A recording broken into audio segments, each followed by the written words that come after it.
खबर शामिल करेंगे। सिटी क्राइम रिपोर्टर मियां आमिर सुहेल हिंजरा की रिपोर्ट के मुताबिक जनाब मोहम्मद राशिद हदायत साहब डिस्ट्रिक्ट पुलिस ऑफिसर उकाड़ा के अहकामात की रोशनी में जनाब सैयद रजा अब्बास नकवी साहब DSP SDPO रनाला सर्कल की ज़ेर निगरानी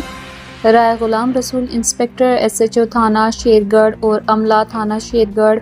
और अमला सलामी गार्ड पुलिस लाइन उकाड़ा ने मलिक अली हसन खोकर शहीद कांस्टेबल सकना D/20